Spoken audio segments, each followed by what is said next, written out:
l'exclusion, la suspicion, l'humiliation et parfois pour couvrir l'inacceptable. Aboubacar est une victime directe de cette politique du rejet et de la haine.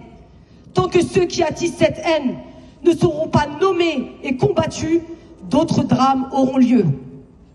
Tant que l'islamophobie sera entretenue en haut lieu, aucune musulmane ne sera véritablement en sécurité en France.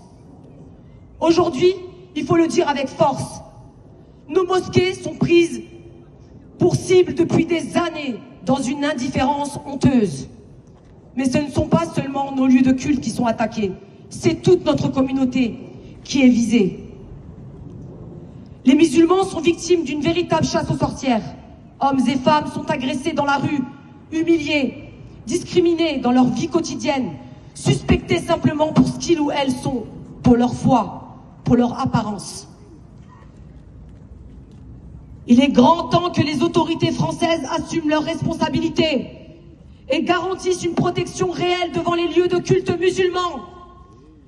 Nos mosquées doivent être protégées, comme le sont d'autres lieux de culte dans ce pays, à juste titre. Nous exigeons une présence policière devant nos mosquées pour que les fidèles puissent prier en paix, en sécurité, sans craindre pour leur vie.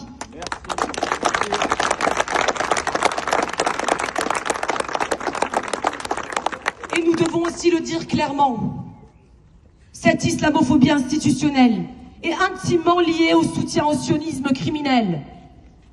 Les islamophobes d'aujourd'hui sont pour beaucoup les soutiens inconditionnels d'un État qui pratique la colonisation, l'apartheid et le génocide contre le peuple palestinien.